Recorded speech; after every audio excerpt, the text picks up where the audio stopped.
وصحبه أجمعين. سبحانك لا علم لنا إلا ما علمتنا إنك أنت العليم الحكيم. قال رب اشرح لي صدري ويسر لي أمري واحلل عقدة من لساني يفقه قولي. اللهم يسر ولا تعسر، اللهم يسر ولا تعسر، اللهم يسر ولا تعسر. اللهم صل على سيدنا محمد وعلى آله وصحبه وسلم. اللهم صل على سيدنا محمد وعلى آله وصحبه وسلم. اللهم صل على سيدنا محمد وعلى آله وصحبه وسلم. Amma ba'd. Alhamdulillah, syukur kehadrat Allah Subhanahu wa ta'ala kerana dengan limpah kurnia, rahmat, kasih sayang dan inayah daripada Allah Subhanahu wa ta'ala, sekali lagi kita sama-sama dapat dihimpunkan dan dikumpulkan oleh Allah Subhanahu wa ta'ala.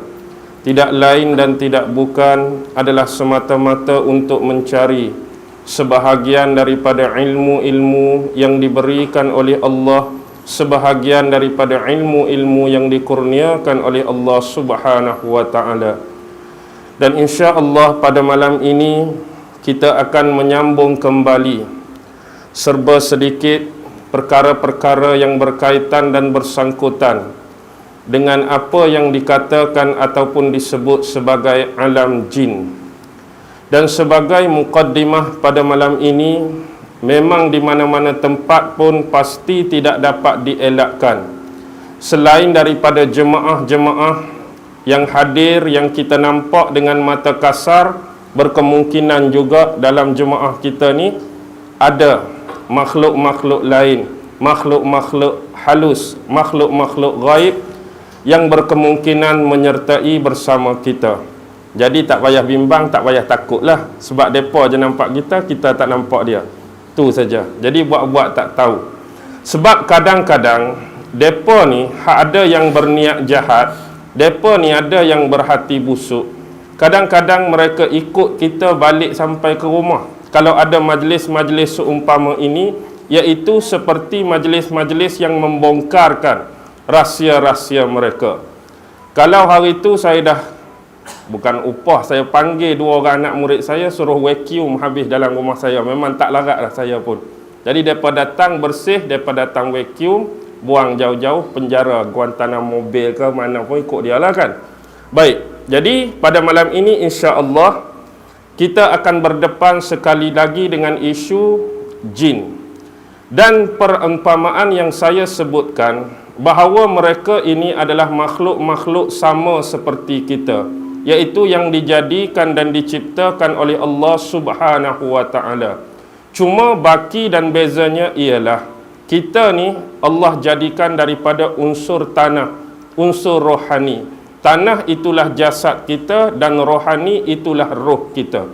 Tetapi Allah menciptakan spesies jin ini, mereka tidak ada kulit luar, mereka tidak ada jasad, tetapi mereka terus roh sahaja. Sebab itulah dalam mana-mana ataupun banyak-banyak kes hanya jin yang boleh dan mampu merasuk manusia. Sebab dia boleh tumpang kulit kita, dia boleh tumpang jasad kita. Seberapa banyak pun kita nak marah dekat jin, berapa banyak pun kita dendam dekat jin, kita tak boleh nak kata asyik hang saja rasuk aku, malam ni aku nak rasuk hang. Boleh? Tak boleh. Hanya kita mampu bertawakal dan meminta perlindungan daripada Allah Subhanahu wa ta'ala, protect diri kita, defend diri kita, pertahan diri kita dengan ayat-ayat ruqyah yang bersumberkan daripada ayat-ayat Al-Quran dan juga daripada hadis-hadis Nabi Muhammad sallallahu alaihi wasallam. Sebagaimana yang Allah firmankan di dalam surah Al-Jin sendiri, boleh rujuk surah Jin ayat yang ke-6, di mana Allah Subhanahu wa ta'ala telah berfirman, A'udzu billahi minasyaitonir rajim, wa annahu kana rijalun minal ins ya'uzuna birijalin minal jin fazaduhum rahaqa. Sadaqallahul azim. Wa annahu kana rijalun minal ins, dan bahawasanya sesungguhnya amat malang sekali, iaitu bagi sesetengah manusia. Tetapi lafaz di sini Allah guna perkataan rijal. Bila Allah guna perkataan rijal, rijal dalam bahasa Arab bermaksud lelaki. Tetapi bila guna lelaki, kekuatan bahasa Arab dia termasuk keseluruhan. Tak kira lelaki, tak kira perempuan. Jadi maksud ayat ni di sini amat malang sekalilah bagi ada sesetengah manusia di kalangan lelaki, dan berkemungkinan ada juga sesetengah manusia di kalangan wanita, ya'uzuna birajalin minal jin. Mereka ni minta tolong, mereka ni minta bantuan dengan ketua-ketua, dengan raja-raja, dengan pemerintah-pemerintah, dengan penguasa-penguasa daripada kalangan jin. Jadi jangan sesekali kita melakukan hal yang sama. Bila kita ada masalah yang diuji oleh Allah, bila kita ada bala yang diuji oleh Allah, bila kita ada ujian yang diuji oleh Allah, dan kita rasa dah sempit dada, kita rasa tak ada tempat untuk mengadu, kita rasa tak ada tempat untuk kita meluahkan segala problem dan masalah, jangan sesekali cari jalan penyelesaian minta tolong dengan jin. Kita dah ada Allah pencipta kita, kita dah ada Allah sebagai Tuhan kita yang memelihara dan menguasai kita. Mintalah bantuan, mintalah tolong, doa dan rayu pada Allah. Sebab yang menciptakan masalah kepada kita Allah, dan yang boleh meleraikan dan melarikan balik masalah ini pun Allah. Jin yang kita minta tolong nak selesai masalah kita, dia sendiri pun banyak masalah dalam hidup dia. Dia sendiri pun banyak problem, tiba-tiba kita pandai-pandai nak minta tolong, kita pandai-pandai nak cari jalan penyelesaian dengan dia. Jadi bila ada sesetengah manusia, baik lelaki atau perempuan, yang guna jalan kesesatan ini, fazaduhum rahaqa. Apa yang akan jadi? Jin ini dia akan bertambah sombong. Jin ini akan bertambah jahat. Bukannya mendatangkan kebaikan, bukannya mendatangkan kebahagiaan untuk kita. Jadi ini pesan Allah dalam ayat yang ke-6, jangan sesekali minta bantuan daripada sesama makhluk. Jin tu makhluk Allah. Dia pun minta dengan Allah. Kalau dia ada masalah, takkan kita manusia nak minta tolong dengan jin. Tetapi inilah peperangai setengah manusia yang bila diri mereka, jiwa mereka, nafsu mereka sudah dikuasai oleh jin, sudah dikuasai oleh iblis, sudah dikuasai oleh syaitan, mereka akan menggunakan jalan ini, iaitu jalan pintas untuk menyelesaikan sebarang problem dan masalah dalam hidup. Sekarang insya-Allah malam ini sedikit sebanyak kita akan memperkenalkan, iaitu jenis-jenis jin. Jin ni sifat dia sama seperti manusia. Kadang-kadang dia ni sombong, kadang-kadang dia ni nakkan nama, dia nakkan darjat, dia nakkan kedudukan, sama dengan perangai manusia. Jadi bila dia nak semua benda-benda yang saya sebutkan tadi, mereka menamakan kumpulan-kumpulan mereka dengan nama tertentu. Mereka namakan grup mereka dengan nama tertentu. Mereka namakan kumpulan mereka dengan nama-nama tertentu. Sebagai contoh, ada sesetengah jin ataupun sesetengah makhluk gaib dan halus ini, ada kumpulan yang sifat dia menunggu di tanah-tanah perkuburan. Baik tanah-tanah perkuburan yang baru, maksud saya baru ni, tanah kubur yang masih diguna pakai. Maksudnya kalau ada orang mati, tanam di situ. Ada orang mati, tanam di situ. Kita guna kubur tu, maksudnya kubur tu diistilahkan kubur baru. Tak kira bangsa mana, tak kira agama mana, ada kelompok jin yang memang duduk situ. Tanah perkuburan Islam pun ada, perkuburan Yahudi pun ada, perkuburan Cina pun ada, perkuburan Buddha pun ada, dia ikut bangsa pun ada, dia ikut agama pun ada. Sementara lagi tanah-tanah perkuburan yang bersifat ditinggalkan. Dengan kata lain, tanah perkuburan lama. Hak mungkin tak ada ruang, tak ada tempat dah nak tanam manusia. Jadi kita stopkan. Jadi kita pindah ke tanah perkuburan yang baru. Hak baru pun dia ada, hak lama pun lagi dia ada. Jadi contoh P.Ramlee dah tunjuk dalam filem Pendekar Bujang Lapuk. Bila nak pi bertapa, bila nak pi baca wirid dia, nak pi baca mentera, Tang P.Ramlee kena di mana? Di tanah perkuburan. Bila nak start di situ, keluarlah geng dia. Hak tiup terampet tu, geng 606. Dia letaklah nama dia 606, hak tu 607, hak ni geng 14 ke, ikut dia lah. Jadi dia ada geng-geng yang menunggu tempat-tempat seumpama demikian. Untuk apa? Untuk menakut-nakutkan manusia. Sebab dalam hadis, Nabi banyak menyebut tentang keutamaan menziarahi kubur.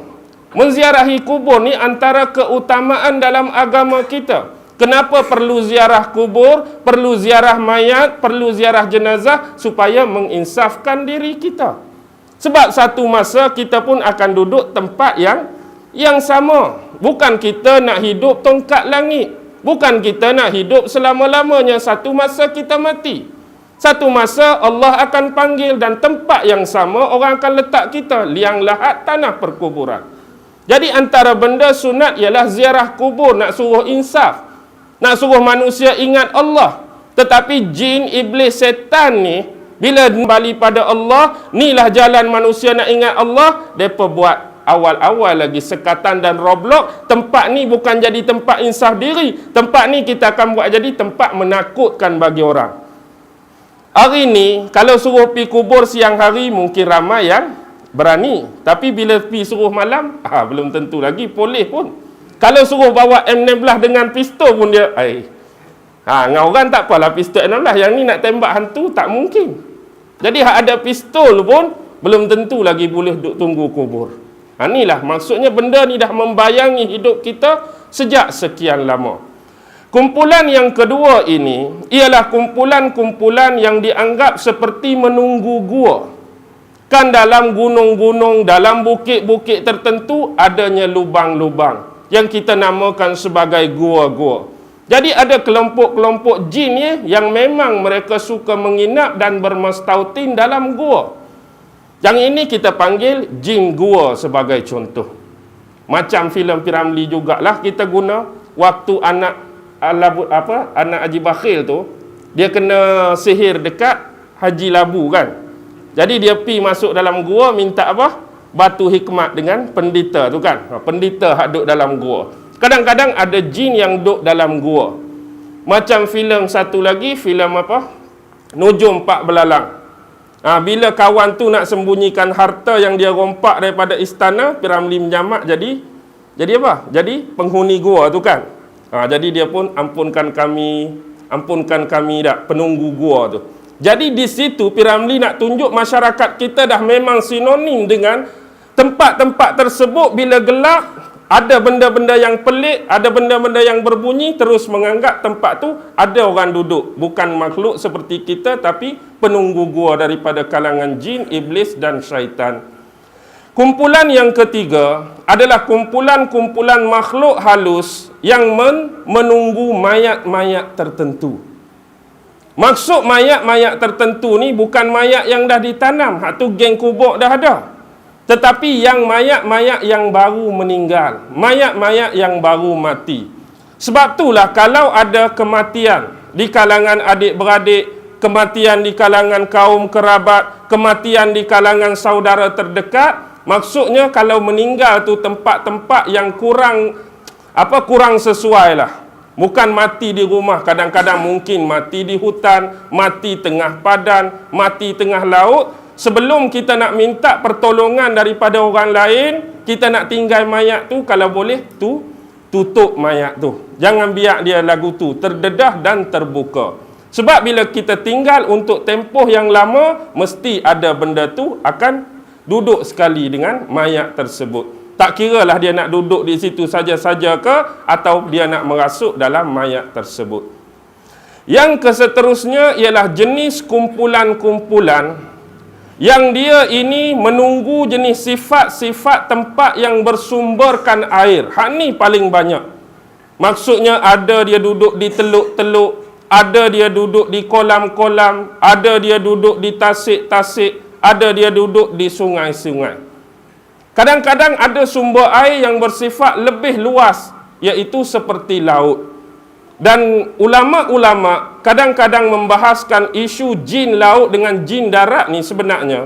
Mereka mengatakan bahawa jin di laut sebenarnya lebih hebat. Jin di laut lebih ganas. Jin di laut lebih garang dan lebih gangster daripada jin-jin yang di darat. Kita hari ini banyak berdepan dengan jin-jin darat ke jin-jin laut.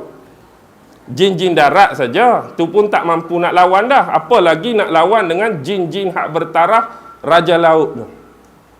Itu begitu jugalah kumpulan-kumpulan lain yang ada yang menunggu bersifat gunung ganang hak duduk atas gunung, ada yang menunggu bukit bukau duduk atas bukit, ada juga yang duduk di atas pokok-pokok, ada juga yang menunggu lubang-lubang tertentu, ada juga yang duduk di atas angin, ada juga yang duduk di atas awan. Dengan kata lain, dalam kumpulan yang sama, grup yang sama-sama jin ni pun, mereka nak diri mereka ni ada perbezaan dengan kumpulan yang lain.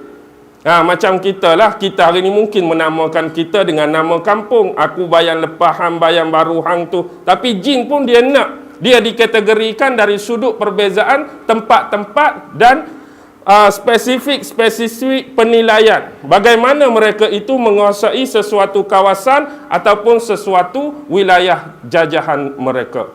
Itu dari sudut kumpulan-kumpulan jin. Jadi bila kita dah faham demikian, ini menunjukkan bahawa jumlah jin memang terlampau jauh bezanya dengan jumlah kita manusia.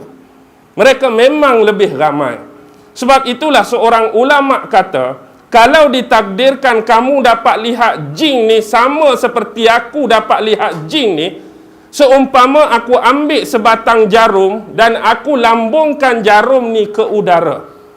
Secara kasar, orang yang tak nampak apa-apa, dia akan nampak jarum tu jatuh ke tanah balik. Tetapi apa yang aku lihat, kamu nak ceritakan ni, ialah betapa ramainya, betapa banyaknya jumlah jin kalau aku lambung jarum ni jatuh atas belakang-belakang mereka. Maksudnya nak bagi jatuh ke tanah tu terlalu susah, terlalu sukar sebab jumlah mereka yang terlampau banyak. Jadi dia perumpamakan kalau lambung benda yang nipis, yang halus macam jarum pun payah nak jatuh atas tanah, boleh kita bayangkan jumlah mereka yang begitu ramai. Jauh berbanding dengan jumlah manusia.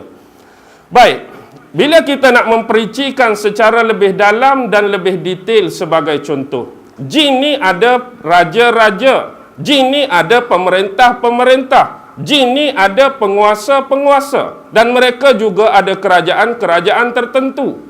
Di darat ada kerajaan-kerajaan tertentu, di laut ada kerajaan-kerajaan tertentu, bawah tanah ada kerajaan-kerajaan tertentu, atas awan, atas angin ada kerajaan-kerajaan tertentu. Kita ni ada kerajaan setakat atas darat saja, atas laut tak ada dah, dalam tanah tak ada dah, udara lagi tak ada. Baik. Sekarang lihat begini, saya nak memperincikan kumpulan-kumpulan sebagai kategori raja jin. Yang pertama ialah ada 7 orang raja jin yang menjadi raja, penguasa, pemerintah yang paling kuat. Inilah yang disebut raja jin alam bawah. Raja jin alam bawah. Dia ada 7 orang ketua dia, pemerintah dia, penguasa dia. Yang pertama nama dia ialah mazhab. Ejaan dia sama dengan ejaan mazhab tu lah. Kita mazhab fiqh tu. Mazhab Hambali, mazhab Hanafi, kita eja mazhab macam mana? Mim, za, ha, bulak, ba. Macam tu lah ejaan dia, mazhab. Nama ketua dia yang kedua selepas mazhab ialah murrah. Murrah. Ada juga ulama menyebut sebagai marrah. Murrah ataupun marrah. Yang ketiga, daripada kumpulan jin ini, ada juga yang disebut sebagai Syamhuras. Syamhurash. Ada yang disebut Ahmar, ada yang disebut Burkhan, ada yang disebut Zubai'ah, ada yang disebut Maimun. Jadi dia ada 7. Pertama mazhab, yang kedua Murrah, yang ketiga Syamhurash, yang keempat Ahmar, yang kelima Burkhan, yang keenam Zubai'ah, yang ketujuh Maimun. Jadi inilah nama-nama jin pemerintah alam bawah. Peringatan awal, jangan sesekali pandai-pandai nak letak nama anak kita, baik lelaki atau perempuan, dengan nama-nama jin ni. Tapi ada juga terlepas Maimun tak? Tu pelakon Maimun Talib hak baru meninggal tu. Tu tak apalah, Maimun nak buat macam mana? Kebetulan. Baik. Sekarang yang menjadi pemerintah teras kepada jin-jin yang paling atas, dia diperintah oleh 4 raja jin ifrit yang paling besar, paling hebat, paling ganas. Siapa 4 raja jin ifrit ni? Raja jin ifrit ni ialah mereka-mereka yang pernah menjadi Perdana Menteri. Menteri-menteri yang berkuasa sejak zaman Nabi Sulaiman alaihi salam lagi. Tetapi Allah mengurniakan kepada mereka umur yang panjang. Jin ni umur panjang.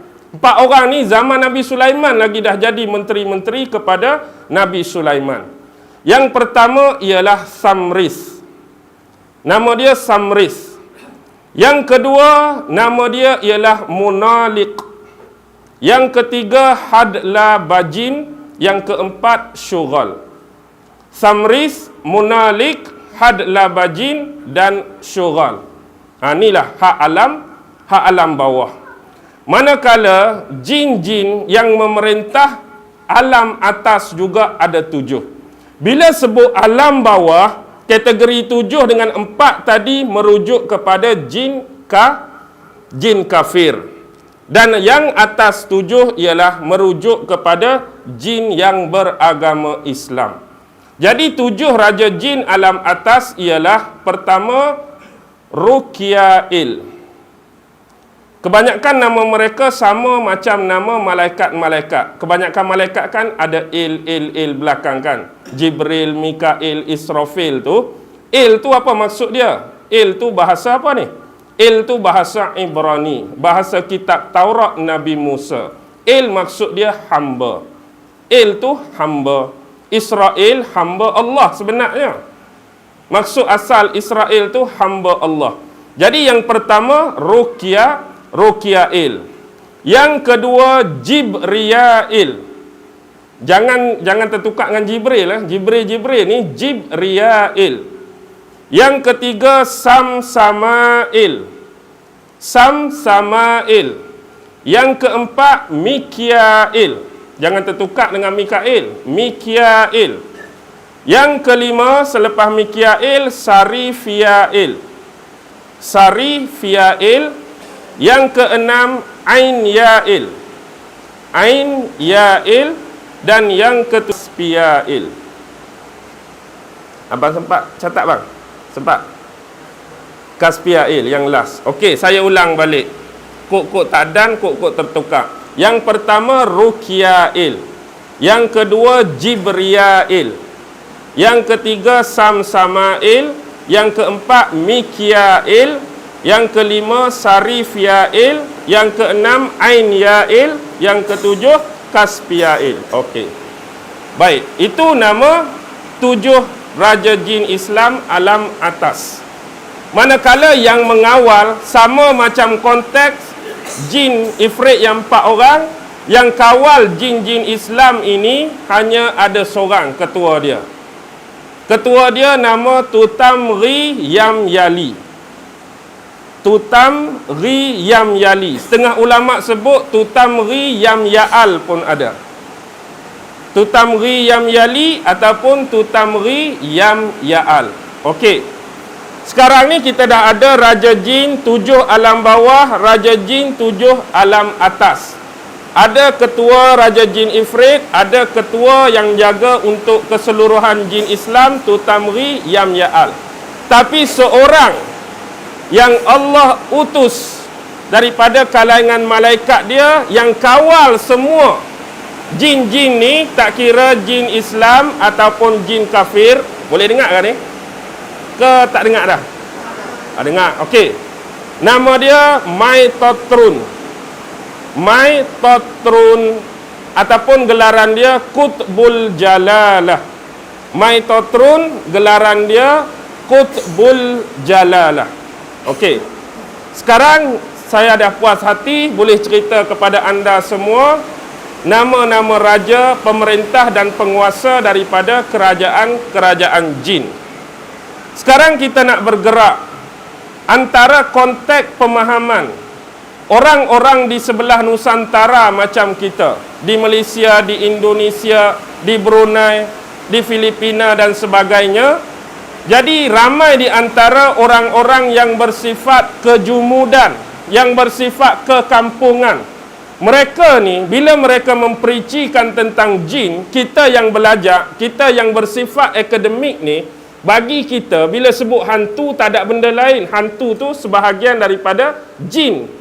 Tapi bagi mereka seolah-olah bila cerita pasal jin, jin tu benda lain. Bila cerita pasal hantu, hantu tu benda lain.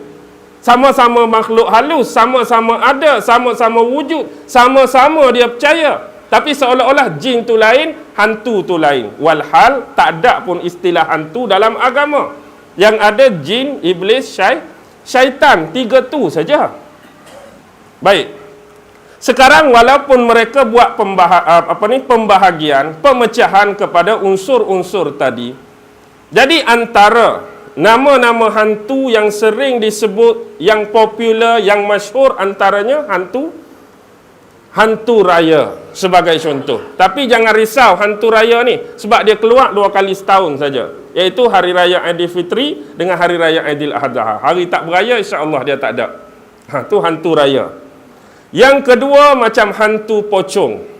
Sebenarnya hantu pocong sama juga dengan hantu bungkus. Setengah tempat sebut hantu pocong, setengah tempat sebut hantu bungkus. Ada yang nama polong, ada yang nama jembalang, ada pontianak, ada langsuir, ada harimau jadian. Macam-macam lah nama hantu. Hantu gusi, hantu gigi, hantu susu. Jadi hantu ni bagaimana mereka mencipta karakter mereka dan mereka jelmakan dalam bentuk supaya dapat memerangkap manusia. Pertama, mereka nak menakut-nakutkan manusia. Yang kedua, mereka nak menjauhkan manusia ini daripada Allah Subhanahu Wa Taala. Tetapi jin ni dia cerdik, iblis ni dia cerdik. Bagaimana mereka nak jelmakan bentuk penjelmaan ini kesesuaian mengikut situasi, mengikut suasana, mengikut tempat. Kalau kita tengok jenis spesies hantu paling banyak tak ada tempat lain kecuali Nusantara. Tengok hantu yang selalu dipaparkan dalam filem, kalau di Eropah, kalau di Britain, kalau di Amerika, mana ada hantu jenis macam kita kecuali Dracula, handsome lagi, baju kot lagi, duduk dalam keranda lagi. Dia hantu jenis tu. Sesuailah kedudukan orang-orang di bandar. Hantu Cina tak ada kerja lain, asyik melompat saja. Tampai huruf Cina berhenti. Hantu India cara dia. Tapi paling banyak kalau nak senarai hantu orang Melayu lah. Macam-macam hantu. Kenapa? Sebab kita mempunyai struktur hutan yang cukup tebal, semak samun yang banyak, belukar yang luas. Jadi macam-macam karakter yang mereka boleh jelmakan. Kalaulah bayangkan hantu Cina mari tempat kita. Longkang besar banyak, akar pokok banyak. Sat lompat-lompat tersadung rebah, tak sesuai lah. Tu tak? Tak sesuai langsung. Lepas tu, kalau jenis orang Melayu ni, hak muka huduh, muka menakutkan, dia takut. Agak-agak keluar Dracula, muka handsome, dia lari tak? Tak berapa nak lari saya rasa. Tapi dia buat tu, jenis satu yang karakter, suasana yang jenis macam tempat kita. Hutan, belukar, semak tu, kita kena cipta karakter-karakter hantu seumpama ini. Hak jenis ada pokok besar, hampir bergayuk kat situ. Hak jenis kubur, hang buat muka lagu ni. Hak jenis gua, buat muka lagu ni. Pattern tu direka, dicipta oleh mereka sendiri, nak menakutkan manusia dan menjauhkan daripada Allah Subhanahu Wa Taala. Baik. Seterusnya, ialah kita nak membicarakan satu jenis iblis, satu jenis anak jin ataupun anak setan yang dihasilkan oleh manusia sendiri tanpa manusia tu sedar. Bagaimana ada sesetengah dan sebilangan manusia yang menghasilkan anak spesies jin, dalam istilah ilmu perubatan Islam dia sebut al-mukhannas. Al-mukhannas ni macam ni. Sebab itulah dalam ilmu fiqh, terutama tentang orang perempuan, bab haid. Sebab tu bila manusia ni di kalangan perempuan, bila datang musim dia, iaitu musim haid, dia dianggap sebagai kotor. Dalam bahasa kampung, tengah dalam kotor. Kalau orang Kelantan dia sebut cemar tak? Maksudnya tak boleh semayang. Jadi waktu tersebut, sekiranya suami itu mempunyai keinginan terhadap isteri dia, terhadap pasangan dia. Jadi waktu tu isteri pula, pasangan pula dalam keadaan kotor tadi, haid. Sebab itu dalam agama kita dilarang sama sekali menjalinkan hubungan intim, hubungan kelamin antara sepasang suami yang isteri tengah kedatangan haid. Kenapa? Sebab dari sudut perubatan, dari sudut kesihatan pun boleh membahayakan kedua-dua belah pihak. Dari satu sudut lagi, Islam melarang, contoh, kalau seorang suami itu berkeinginan sangat dan mereka terlepas benda ni, jadi terjadi juga hubungan, terjalin juga hubungan tadi dalam keadaan isteri haid, maka sebenarnya waktu tu ada satu spesies jin yang lebih mendahului si suami. Dia akan guna dahulu alat kelamin isteri kita kalau kita jima isteri dalam keadaan haid. Bila demikian, nutfah yang kita jatuhkan, nutfah yang kita tumpahkan, dia akan jadi rosak, dia akan jadi punah. Tapi yang terhasil, anak depa, anak jin tu. Tapi kita tak mengandunglah dari sudut yang zahir ni. Sebenarnya kita tengah mengandungkan dan melahirkan. Itulah yang disebut mukhannas. Orang yang melahirkan mukhannas ni, bayi tadi, dalam rupa bentuk batin dia akan datang bertemu dengan ibu dia, ibu tumpang lah sebenarnya. Kadang-kadang perempuan ni bila mari kotor, bila jiwa dia stres, bila jiwa dia tak tenteram, ada masalah, ada problem, kadang-kadang dia terbayang duduk dalam rumah dia tu ada budak kecil. Ada budak kecil. Mungkin pertama boleh jadi gangguan yang memang bukan mukhannas. Tetapi kebiasaannya yang bersifat mukhannas, gangguan akan datang dalam bentuk dan cara tersebut. Sebenarnya dalam masa yang sama kita tak sedar, kita sudah melahirkan anak yang bersifat mukhannas. Jadi berhati-hati. Dan jaga pencegahan ataupun larangan dalam Islam, jangan sesekali melakukan hubungan bersama isteri dalam keadaan isteri itu kotor ataupun kedatangan haid. Jadi siapa yang terlepas, dia sendirilah yang menanggung asbab musabab dan segala akibatnya. Jadi berhati-hati bab ni. Dia sebut mukhannas, ingat ni. Jadi kalau jadi macam tu, nak buat macam mana? Nak buat macam mana? Adanya gangguan-gangguan tersebut. Ada sesetengahnya, tangkap mereka dan buang jauh-jauh. Dan ada setengah yang jauh lebih berani, mereka pancung terus.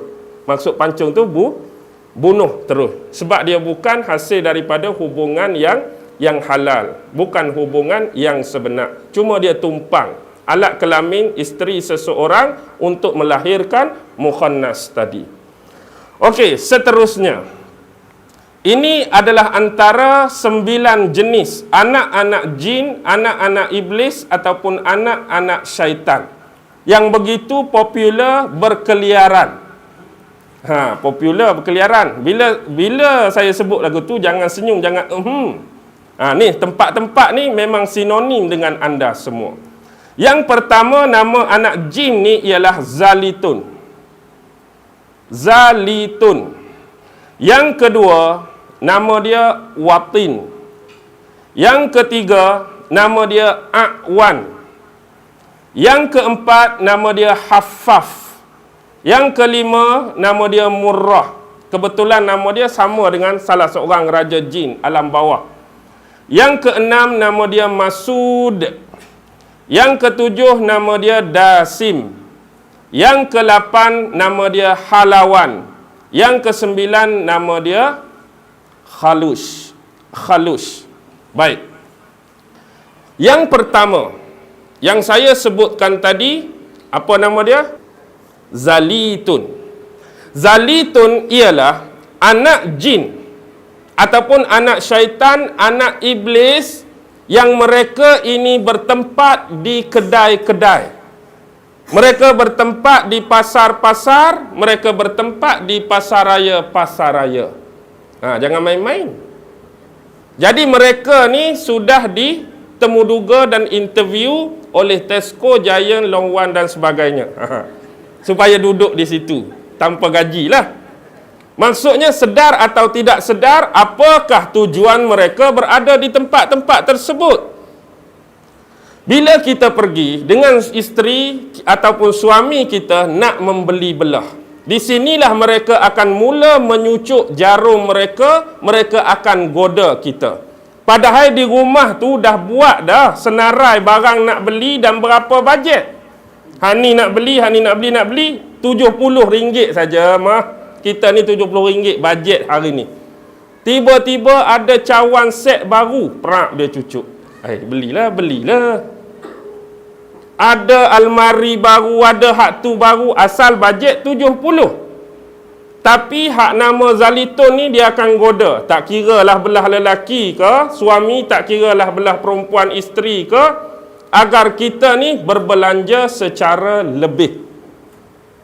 Ataupun berbelanja dengan perkara-perkara yang memang bukan menjadi keperluan kita pun. Jadi hak sepatut habis 70, hak tu nak, hak ni nak, hak tu nak, hak ni nak, jadi 170. Jadi dah terlebih 100. Kita nampak, biasalah terlebih dari sudut zahir. Tapi kadang-kadang mereka lah yang berada di pasar raya menyucuk dan menggoda kita. Tak kira belah lelaki, belah perempuan, agar kita ni berbelanja lebih dan berbelanja perkara-perkara yang bukan sepatutnya dan jadi keperluan bagi kita. Nak suruh mata kita ni jadi kelabu dengan benda-benda tersebut.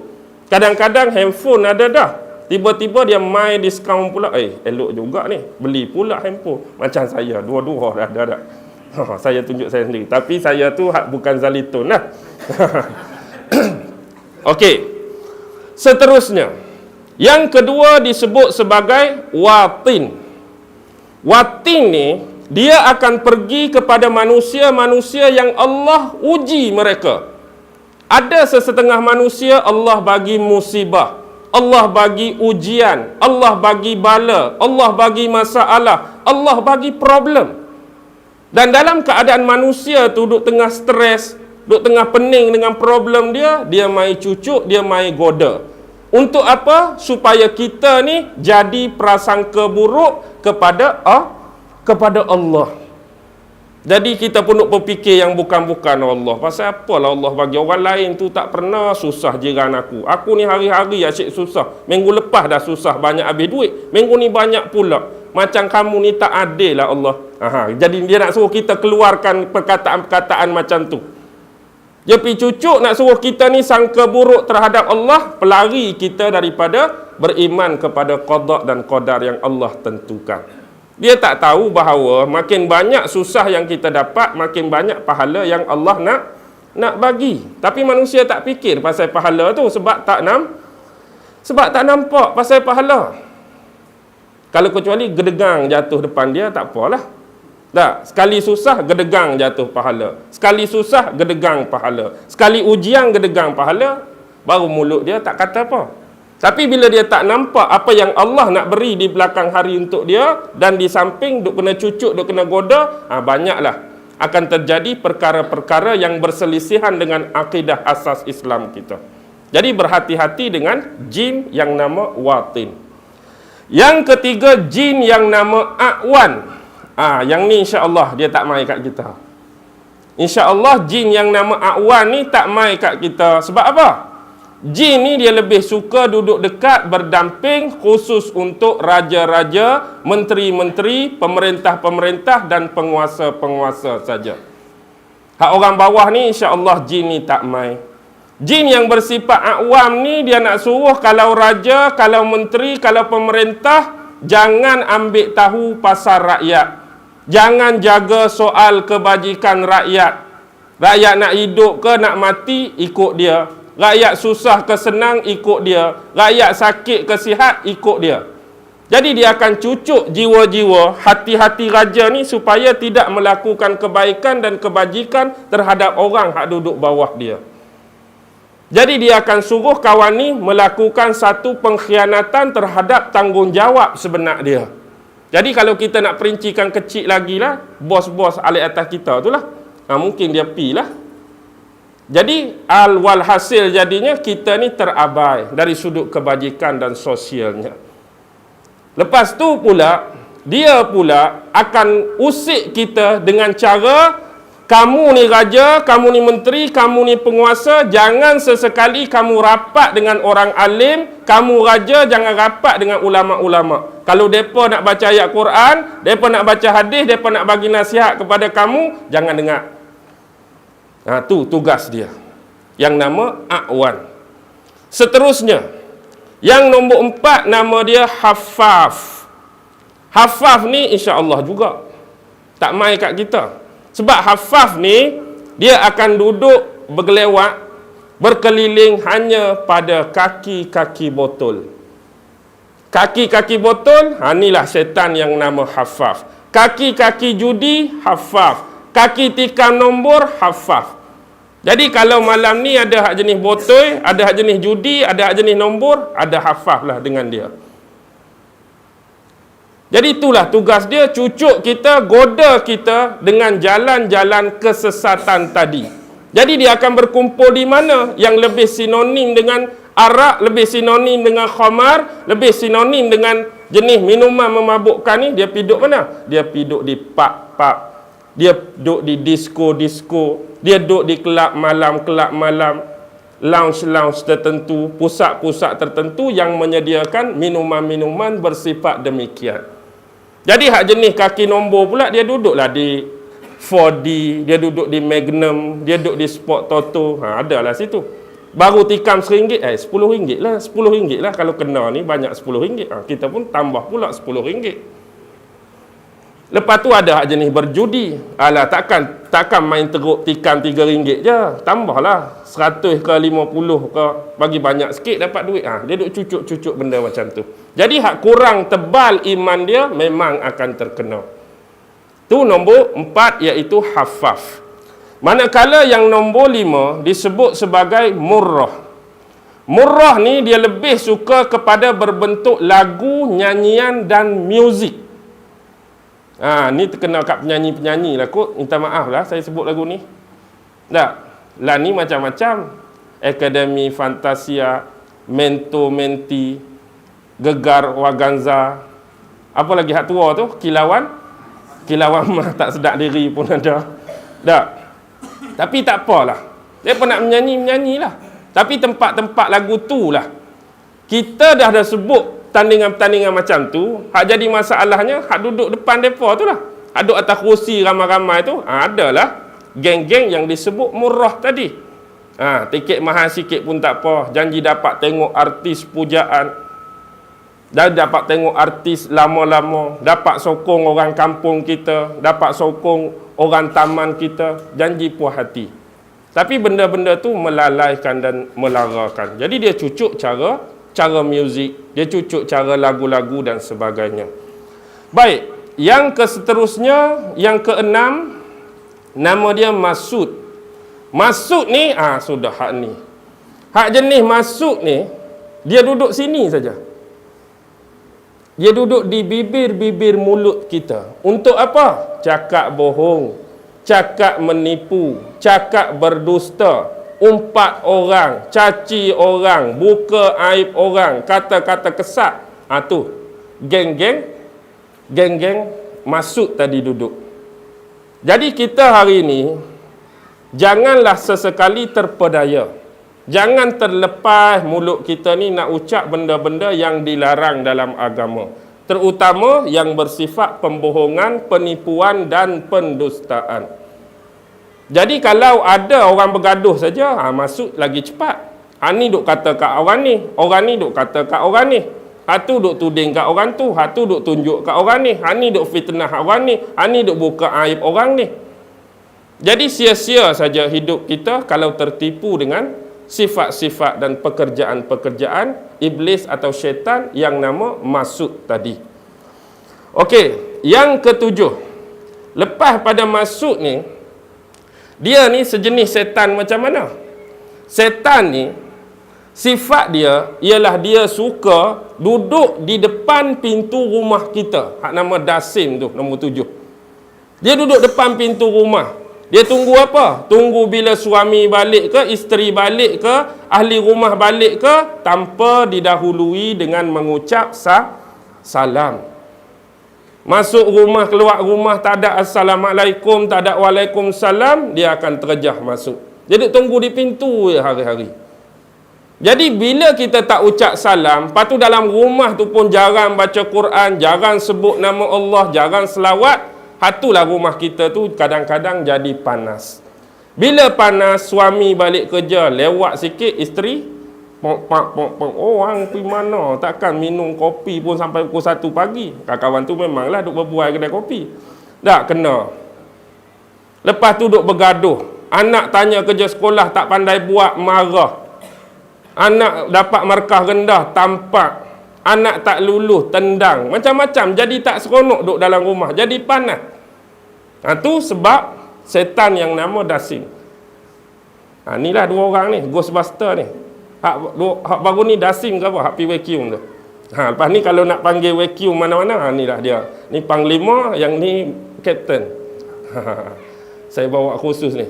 Ada tak malam ni? Nampak tak? Ada tak amai mengaji ke? Hak memang jahat ke? Okey, tak apa. Baik, sekarang itulah Dasim. Seterusnya nombor 8. Halawan ini sifat dia macam mana? Halawan ni sifat dia lagu ni. Dia ni benda-benda kadang-kadang muzik tu memang lara. Selain daripada muzik, apa lagi yang kita boleh fikirkan? Dia tu jenis melalaikan, melengahkan kita daripada ibadat dan melengahkan kita daripada ingat Allah. Anda bubuh sendirilah nak fikir apa benda tersebut. Yang jenis bersifat lawahan ni begitulah. Kadang-kadang dia masuk dari sudut ibadat, was-was tu lebih. Ramai orang tua kat kampung ambil wuduk 30 minit, logik tak? Habis dah basuh kaki, basuh kedak dahi tadi, basuh kedak dahi, dia ambil pula. Siap dah basuh kaki, berkumuk kedak tadi, berkumuk kedak, dia ambil lain pula. Tertib kedak, last sekali 30 minit. Hak dia start ambil tu imam rakaat pertama dah. Lepas tu dia siap tu imam assalamualaikum dah. Kadang-kadang dia masuk bab kita nak start solat, Allahumma salli ala tak jadi. Allahumma salli dia tu sampai ke masuk ayat lazim dah, Fatihah habis dah, ada lagi tak masuk. Pasal apa jadi tak masuk tu? Sebab was-was tu dia buat. Padahal senang saja, tapi dia jadi rasa tak puas hati, rasa tak seronok, nak bagi puas. Was-was ni banyak lintasan was-was ni. Kita pun kadang-kadang banyak was-was. Was-was ni bila duduk dalam semayang pun boleh was-was. Dia jadi was-was rakaat. 3 ke 4 lah sekali jadi 5. Jadi terlebih. Terlebih tak apalah. Kita was-was terlebih tak apa. Was-was kurang ni. Semayang subuh hak terlebih. Takut semayang subuh terlebih 4 tu masalah. Kalau semayang zuhur 3 dengan 4 okey lagi. Subuh terlebih 4 ni memang out of date lah. Out of date lah subuh terlebih 4 ni. Okey, yang terakhir. Baru 8.30 standard ada. Okey. Yang terakhir ialah yang nama dia Luqas, tengah sebut Lakhus. Dia ni tak ada dengan kita. Dia ini hanya menjadi teman rapat dan kawan karib kepada spesies orang-orang yang bersifat majusi. Biasa orang yang sembah api, orang yang sembah matahari, itulah dia.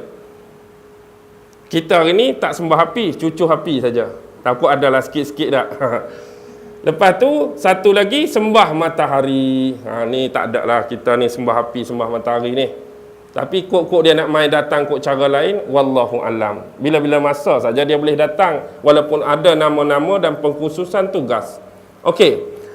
Seterusnya, kita nak pi ke satu bab yang terlibat dengan orang yang biasa berkawan, macam ayat nombor 6 tadi, hak minta tolong tadi. Jadi bagaimana biasa di kampung kita sebut tok bomo, tok pawang, tok dukung. Bukan nak sebut hak memang betul dengan syariat ni. Hak memang cari jalan salah macam ayat nombor 6 tadi. Biasanya orang-orang ni lah akan dipanggil kalau masuk hantu, masuk jin. Hak lebih pada tu pun panggil juga.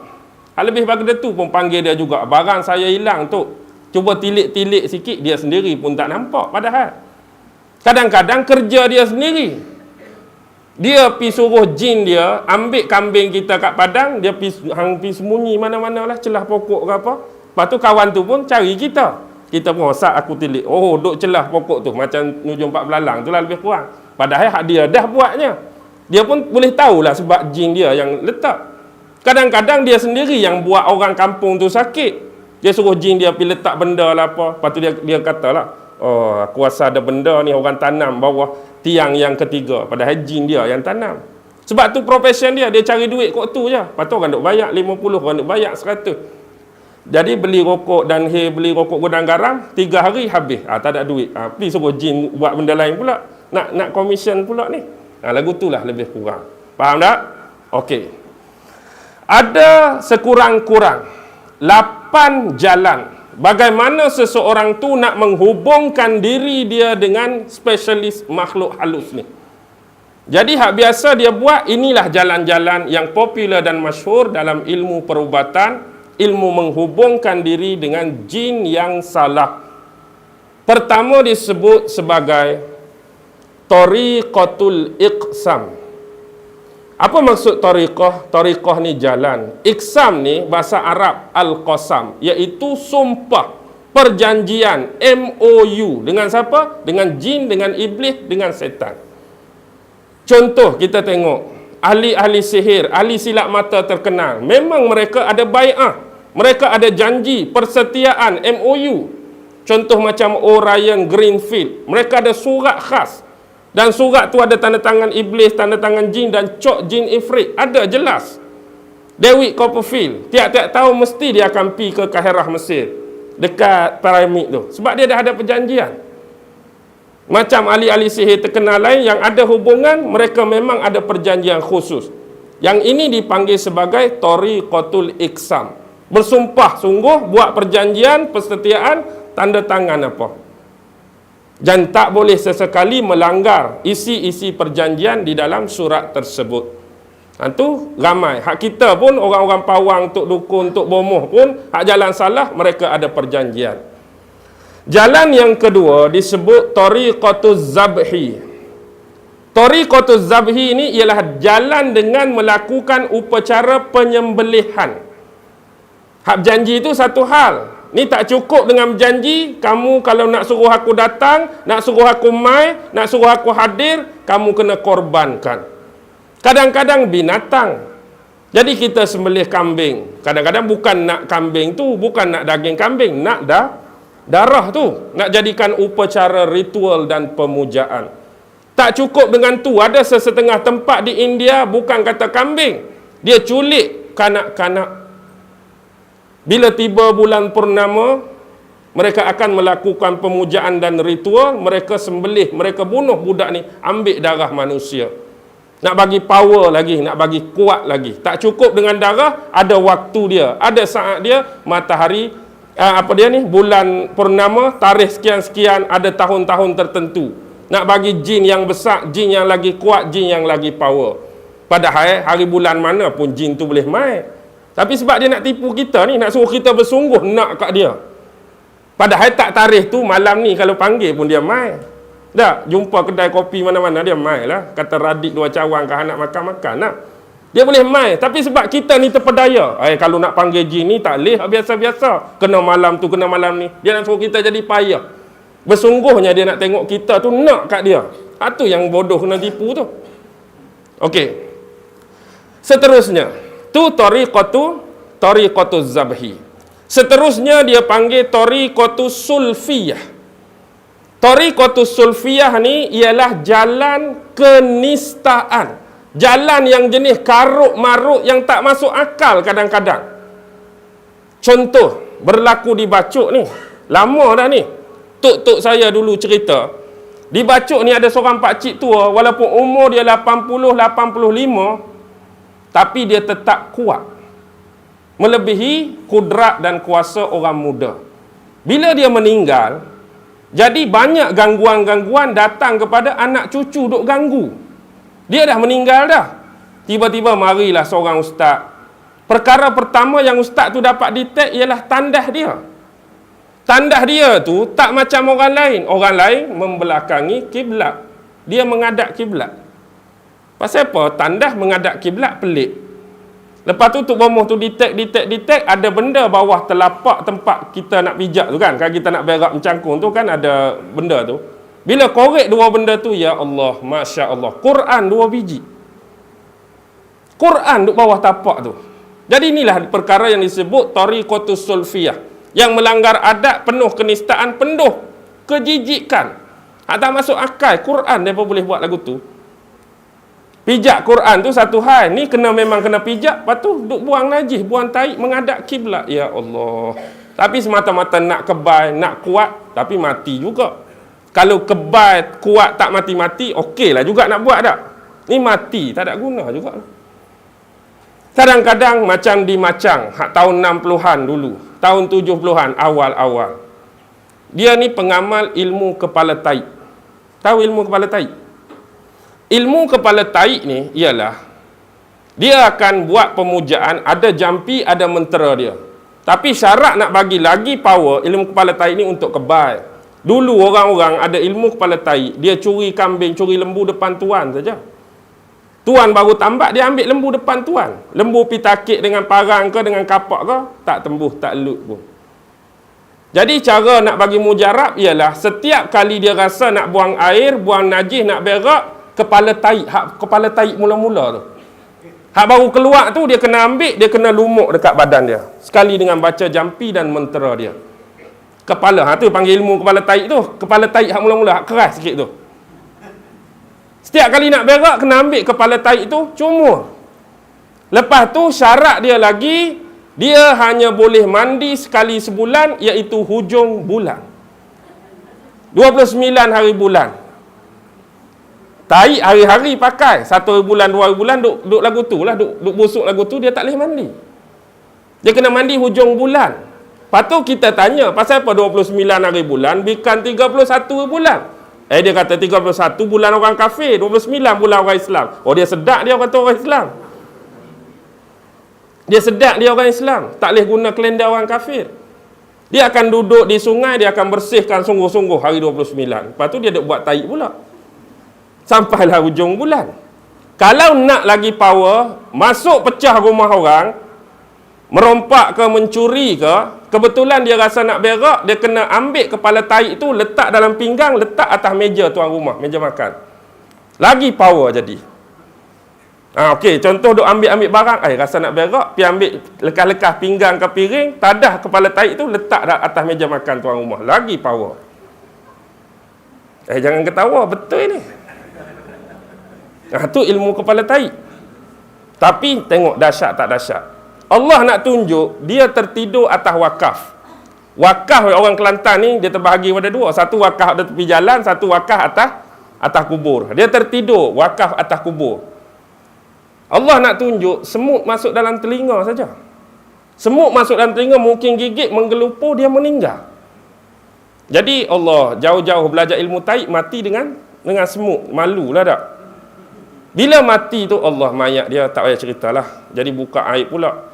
Jadi anak-anak tahu dah perangai dia, PL dia, apa yang dia buat, serah kat Tok Imam. Tok Imam, kami ni memang tak mau ambil tahu apa-apa pasal ni. Kami memang tak mau ambil tahu pasal bapak kami, Tok Imam uruslah dengan orang kampung. Kami memang tak mau tahulah pasal dia. Anak semua nak marah dah. Jadi nak jadi cerita macam mana? Bila Tok Imam mandikan, bila Tok Imam bungkus mayat, bila Tok Imam semayang, seorang pun tak mau gali kubur dia. Last sekali apa jadi? sewa kereta kes. Tahu kereta kes hak kuning tu? Gali lubang kubur dengan kereta kes, angkat mayat pun dengan kes, letak mayat dalam liang pun dengan kes, cuma ada orang tolong perbetul kedudukan mayat, kambuh pun dengan kes tolong rata. Tengok. Sampai tahap tu Allah hina dia. Akibat bersahabat dan bersekongkol dengan jin dan setan. Jangan sekali-kali. Masa hebat-hebatlah orang tetap takluk, orang tetap kebal. Tapi bila mati, nanti Allah tunjuk. Seksa dunia, seksa dalam kubur dia, tak tahulah, wallahu alam. Moga-moga Allah ampuni dia. Kita sebagai saudara se-Islam. Baik.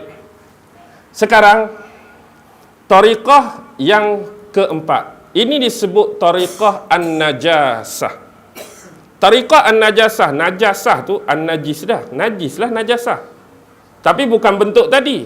Tariqah an-najasah ni ialah mereka ni ambil unsur-unsur benda-benda yang macam taik. Tak kira lah taik manusia ke, taik haiwan ke. Mereka guna taik tu sebagai dakwat, mereka colek kat tangan. Mereka buat apa? Mereka tulis ayat Quran dengan taik. Ni tariqah najasah ni, tariqah najis. Mereka tulis ayat-ayat tertentu yang mereka rasakan ayat Quran ni ada hikmah, ada kebal ke, ada boleh tu, boleh ni. Tapi tulis tu Allah dengan taik. Tulis dengan taik, faham sendirilah. Jadi dia dapatlah, Allah pun bagi istidraj untuk dia. Hak dia nak tu dapat. Allah balakan dia pula. Masa dia mati, Allah balakan dalam kubur. Jadi Allah sempitkan dia pula di mahsyar besok. Janganlah. Tu tariqah an-najasah, guna taik untuk tulis ayat-ayat Allah. Yang kelima dia panggil tariqah apa? Tariqah tangkis. Tariqah tangkis ni bukan main badminton dengan bulu tangkis, tak. Tariqah tangkis ni ialah tariqah dia buat terbalik. Yang ni tulis ayat Quran elok dengan pen ke dengan pensel, tapi dia tulis kod terbalik. Dia tulis kod sonsang. Jadi orang qul huwallahu ahad, dia jadi qul huwallahu tu belakang sekali pula. Dan dia pun baca ikut lagu tu lah. Last sekali qul huwallahu ahad, Allahus samad, lam yalid walam yulad walam yakul lahu kufuwan ahad. Dia pergi baca walam yakul lahu kufuwan ahad, lam yalid walam yulad, Allahus samad, qul huwallahu ahad. Ada seorang ni, saya dapat berita ni daripada orang yang siqah, orang yang percaya tu imam satu kampung. Dia ni nak beramal. Dia tu bukan nak buat ke orang. Satu saja. Baca kod terbalik 1000 kali boleh jadi kaya. Boleh jadi kaya cepat. Adalah kekayaan tu datang dalam pelbagai bentuk. Jadi dia duk amal lah kod terbalik. 1000 kali, last kali apa jadi? Last kali kaya sungguh dia. Kaya sungguh, pakai spender saja, duk erectin kod tepi jalan. Dia jadi ni. Dia jadi tak betul, dia jadi sewil. Gila bahasa mudah. Hak betul, dia jadi betul. Baca terbalik, Allah bagi terbalik juga otak dia. Jangan. Jangan nak memandai-mandai. Okey, tu yang kelima. Yang keenam, dia panggil apa? Tariqah tanjim. Tariqah tanjim ni, kita tu kena sembah berupa roh-roh jin, roh-roh syaitan, dia nak masuk dalam benda hak dia suruh sembah tu. Macam kes-kes macam berhala-berhala zaman Nabi Muhammad tu lah. Maksudnya dia nak tipu kita, dia suruh sediakan seekor kambing atau seekor burung. Jadi dia akan masuk dalam tu. Jadi kita ni orang lain nampak secara zahir, kita duk sembah kambing, kita duk sembah burung. Atas benda hak dia nak masuk tu lah. Kalau patung, patunglah kita sembah. Kalau batu, batulah kita sembah. Kalau busuk, busuklah kita sembah. Hakikatnya roh depa tu duduk dalam tu lah. Jadi kita ni bodoh dua kali. Satu sembah depa, satu sembah busuk tu lah. Sembah busuk, sembah Allah, sembah pokok macam-macam lah. Tapi hak kita nak dia bagi. Hak kita nak dia bagi. Dia bagi. Tapi itulah jalan yang salah, jalan yang sesat, jalan yang silap. Itu dia panggil tariqah tanjim. Kemudian dia panggil tariqah al-kafi. Tariqah al-kafi ni, jalan dia melalui tapak tangan. Pengamal dia hanya perlu tengok tapak tangan. Dan tumpuan perlu bagi kepada jari. Tengok, jari ada 5. Dalam istilah ilmu pentagram dia panggil, ilmu kesyaitanan ni, jari tengah ni dia panggil istilah Arab jaziratus syaitan, wilayah setan. Sebab tu kita hari ni pun panggil jari hantu. Dia akan tengok tapak tangan dan dia akan tiun. Daripada tapak tangan tu kita baca-baca ayat, dia akan keluar cahaya. Oh, kita nampak hebat lah, keluar dah cahaya. Padahal dia lah tu. Dia lah tu. Sebenarnya kita nampak keluar, sebenarnya dia sedang masuk. Dia sedang masuk, kita akan nampak macam-macam lah kat tapak tangan ni. Kita akan nampak macam-macam. Lepas tu dia buat lah sungguh-sungguh hak mula-mula tu. Dia buat sungguh mula-mula nak tipu tu. Dia kata, kita pun tanya, apa yang bini aku tengah buat dekat rumah sekarang? Dia pun tunjuk bini kita tengah basuh baju. Betul lah dia buat mula-mula tu, nak suruh kita yakin. Kita balik, oi, basuh baju sungguh. Jadi lepas tu, orang marilah dah. Aku ni hebat dalam bab tilik menilik. Siapa nak suruh tilik barang hilang ke apa ke? 1, 2, 3 kali tu dia buat betul dululah. Lepas tu yang ketiga, yang keempat dia buat tak betul. Bila dia buat tak betul, kita pun mula nak marah. Pasal apa hang tunjuk tempat tak betul? Oh, kalau hang nak tambah lagi power jadi betul balik, itulah dia suruh kita buat macam-macam tu. Tak cukup saja dengan hang baca macam ni, hang kena buat lagu ni hak lebih teruk lah, hak lebih menjijikkan. Kita sanggup lah sebab nak tambah balik power dan kuasa kita. Padahal diperbodohkan setiap waktu, diperbodohkan setiap masa. Okey. Seterusnya, ilmu tilik ni tak ada benda lain, cermin saja.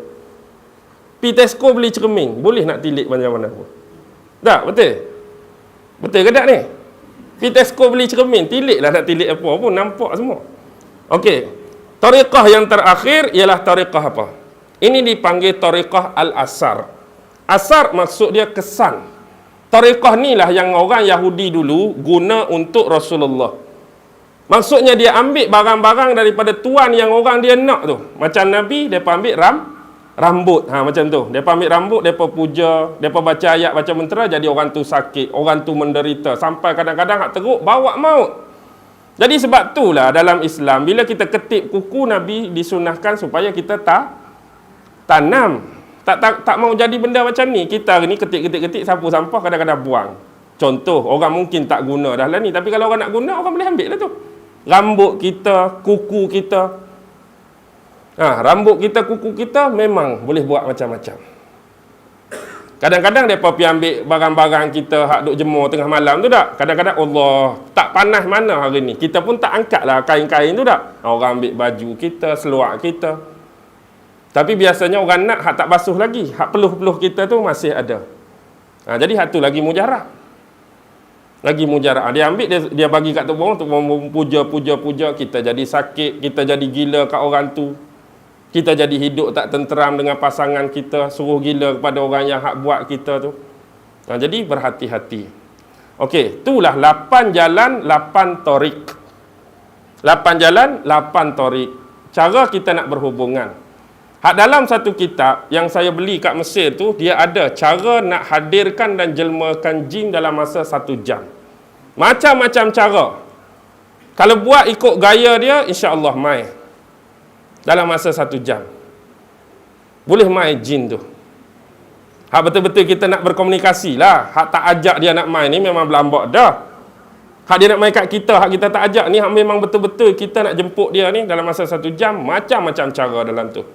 Al-Jawahirul Lamma'ah, nama kitab tu. Kecil saja, tapi macam-macam ilmu dalam tu. Saya beli pun nak tengok teknik-teknik saja, tak pernah buat pun. Sebab saya pernah buat sekali, memang keluar tak sanggup nak tengok. Hak mula-mula saya belajar, memang tak sanggup nak tengok. Hak tu kena duduk dalam masjid, duduk tengah-tengah macam ni, dengan macam mat ni. Tutup lampu pukul 12 malam. Hak kita buat ni hak betul. Baca apa? Selawat Nariyah. Selawat Nariyah. Selawat Nariyah berapa kali? 4,444 kali. Tiba-tiba dia keluar betul, kod depan mihrab masjid. Perempuan keluar dukung anak, tapi muka, mata jatuh. Kalaulah hari ni kita pi tempat set penggambaran macam-macam hantu dalam filem pun kita kadang-kadang tak berani nak tengok seorang-seorang. Saya nak cakap hak betul lagi takut. Hak orang duk berlakon muka rebeh, muka ulat ni pun kita rasa, gerung nak tengok seorang-seorang tak? Hak betul lagi takut. Dan itu menyebabkan saya pun lari ikut jendela. Sebab baru umur 19 masa tu, baru tengah belajar, biasalah. Marilah ni pun insya-Allah dak lah. InsyaAllah dak lah sebab saya tak nampak. Dan saya pun minta dengan Allah, saya dah letih, saya dah sesak. Letih dan sesak dengan apa? Hak luak ni.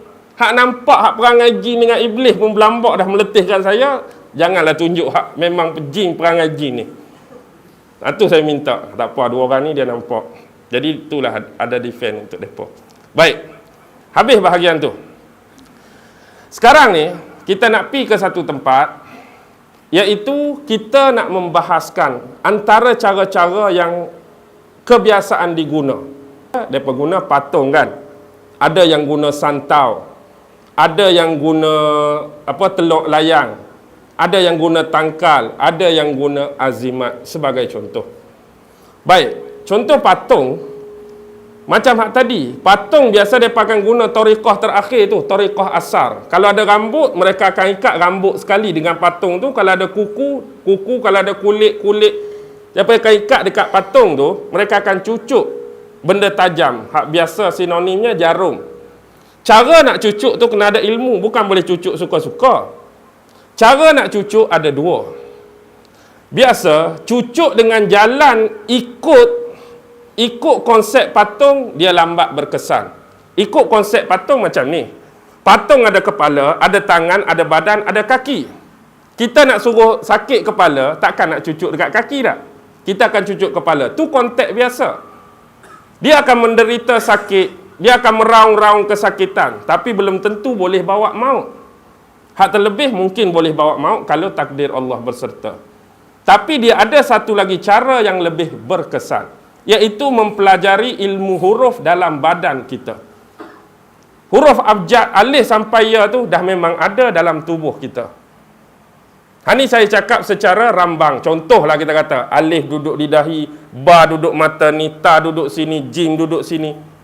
Kita hanya perlu tahu kedudukan huruf pada anggota tubuh badan, kemudian tengok nama orang yang kita nak buat. Contoh, huruf jim duduk di lengan. Nama orang tu Jamaluddin, contoh. Jadi, nama Jamaluddin, ejaan dia dengan jim, kita tadi ikut kepala, nak di kepala. Tiun pada ni terus. Jadi, buka kepak patung tu, cucuk pada sini. Memang akan cepat mati. Kalau dia nama Khalid, contoh, Kha, duduk di paha, cucuk di paha. Nama dia Yusuf, ya duduk di mana? Kata duduk di buku lali, ya buku lali. Cucuk di buku lali. Tapi kena belajar ilmu huruf tu. Saya belajar ilmu huruf ni. Tapi bukan untuk cucuk orang. Tak, bukan. Dia boleh banyak guna. Hak ilmu salah boleh guna ikut cara cucuk. Hak ilmu bagus ialah ilmu perkelahian. Ilmu bertumbuh, ilmu gocoh, orang Kelantan kata. Kalau kita main tomoy, nama dia Jamaluddin, jin dia duduk sini, tak ada tempat lain, masa duduk tanding tu, sinilah sasaran untuk bagi dia cepat lemah. Tu je. Kalau nama dia Khalid, Kha duduk sini, cari sasaran sini je kita tiun, memang cepat lemah. Itu penting ilmu tu untuk kebaikan hak ni lah. Maksudnya dua orang ni dia tak tahu lagi ni ilmu huruf dan tubuh ni. Ni mesti dah tanya ni. Jadi saya memang saya tak bagi tahulah huruf saya duduk kat mana. Saya tak akan bagi tahu huruf saya duduk kat mana. Okey. Baik, nampak tu patung. Okey, yang kedua santau. Santau ni ada dua. Satu santau angin, satu santau makan. Santau makan ni dia bubuh dalam makanan, dia bubuh dalam minuman. Santau angin dia hantar, tu kena duduk tempat tu lah nak kena bubuh tu. Jadi santau angin dia boleh duduk tempat dia mana-mana, dia hantar guna jin dia, setan dia. Biasanya orang yang belajar santau ni, waktu dia sedang dalam praktikal, dia pun ada praktikal juga. Jadi dia kena berlatih, dia kena pi buang santau dia tu. Ni bahayanya. Kalau kita jenis singgah kedai-kedai makan, hak terkena geng-geng praktikal tengah buang dia punya santau. Bila sampai waktu tempoh, tu guru dia kata, hampi guna santau hang ni, try mana-mana kedai.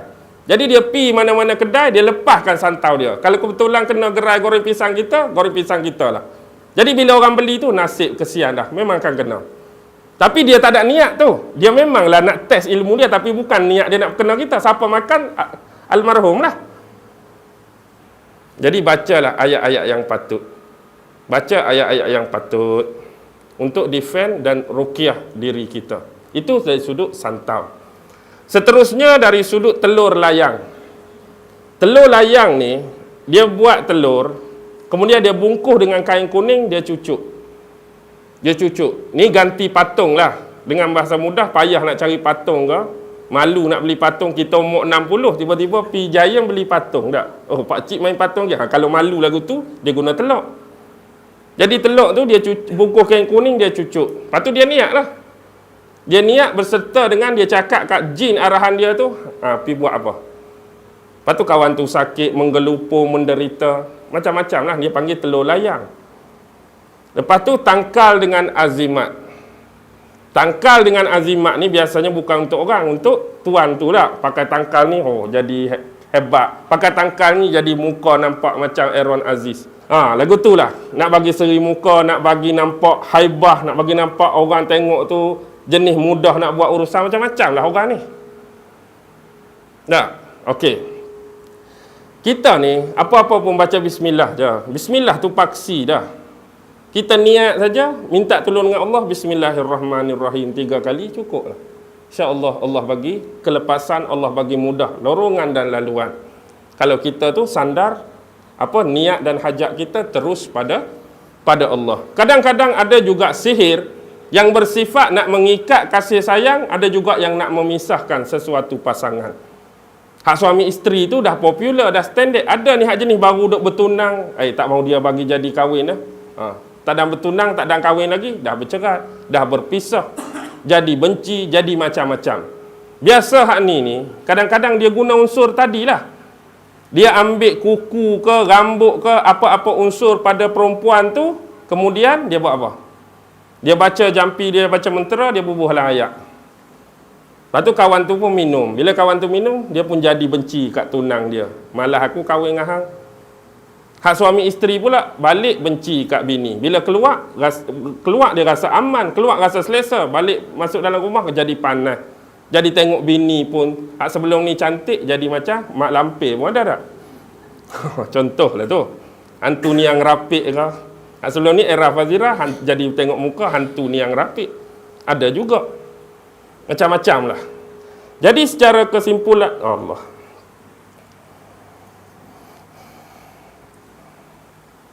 Mesej. Ada soalan? Biar. Soalan ni orang dalam ni ke? Tak ada. Ada ni satu soalan. Biarlah dulu.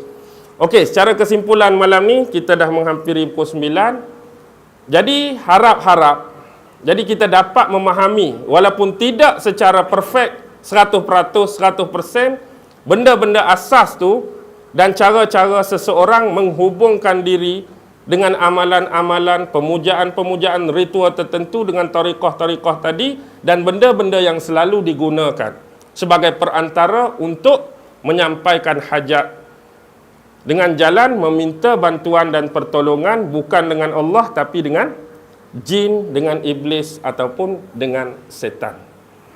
Okey, nanti siapa pula ni?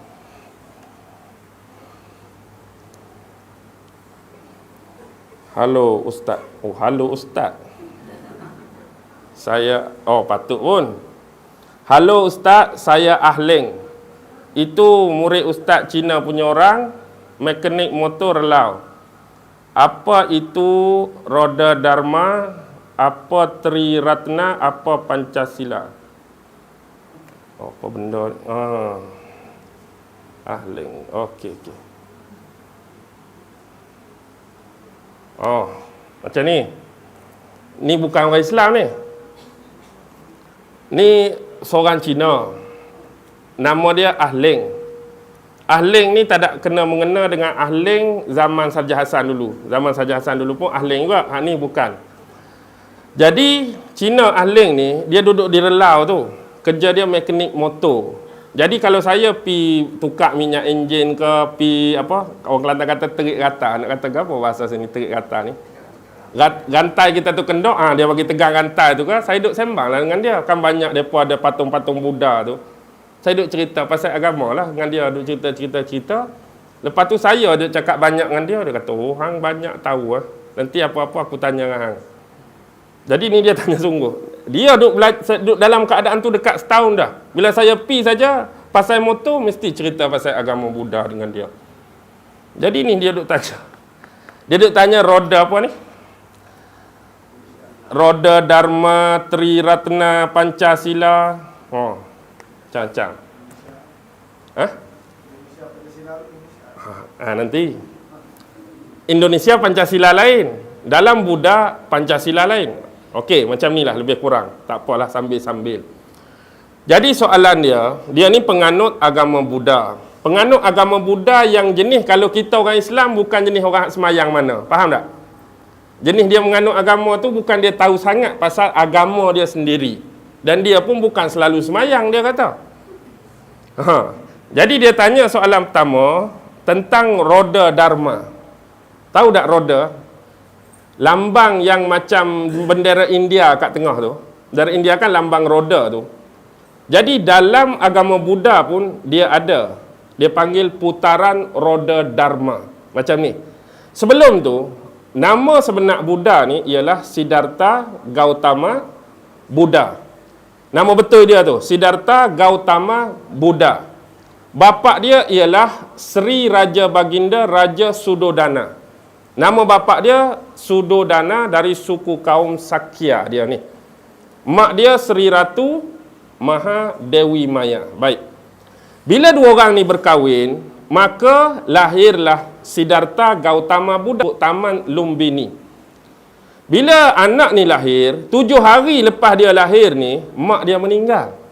Mak dia, Ratu Maha Sri Dewi Maya tadi meninggal. Bila mak dia meninggal, bapak dia lah yang jaga. Bapak dia ni ada seorang bibik. Bibik ni nama dia Maha Pajapati. Jadi kemudian bila mak meninggal, bapak dia ni kahwin dengan bibik tadi, iaitu Maha Pajapati tadi, duk jaga. Bila sampai tempoh tertentu, biasalah raja, dia akan panggil ketua-ketua sami dia ni, tengok tilik nasib masa depan anak ni. Jadi ada seorang sami yang cukup terkenal masa tu. Sami ni, seingat saya nama dia Asita Kaladewala. Nama dia Sami ni, Asita Kaladewala ni, dia mari dia kata satu masa nasib anak ni, dia akan jadi Baginda Maharaja. Maksud Baginda Maharaja ialah raja segala raja, tuan segala tuan. Dan itulah nasib yang terjadi kepada Gautama Buddha. Dengan ringkas cerita, bila dia memilih jalan ni, dia sampai di satu tempat dalam sebuah taman disebut Taman Rosa. Inilah kali pertama dia menyampaikan khutbah. Dalam agama Buddha disebut khutbah Benares. Khutbah Benares ni, depan dia tu ada kumpulan-kumpulan arahat. Tahu arahat? Arahat ni kalau kita baca Quran, kalau pengikut-pengikut Nabi Isa dia sebut Al-Hawariyun. Kalau nisbah bagi agama Buddha, Al-Hawariyun itu ialah arahat-arahat, pengikut-pengikut pendamping setia kepada Buddha. Jadi dia menyampaikan khutbah Benares pertama. Khutbah ni lah yang disebut putaran roda Dharma. Bila kita tengok roda tu dia ada hak bulat besar. Sebelum sampai kepada pusat dan paksi roda, dia ada kekisi. Kalau kereta ni kita panggil rim dia tu, gigi-gigi tu, lidi-lidi rim tu. Jadi kekisi bagi roda putaran roda Dharma tadi ada berapa? 8. 8 inilah disebut 8 jalan kebenaran, 8 jalan pencerahan. 8 jalan kebenaran, 8 jalan pencerahan. Dan tu sebenarnya amalan-amalan yang patut dibuat, amalan-amalan yang patut diamalkan oleh penganut-penganut Buddha.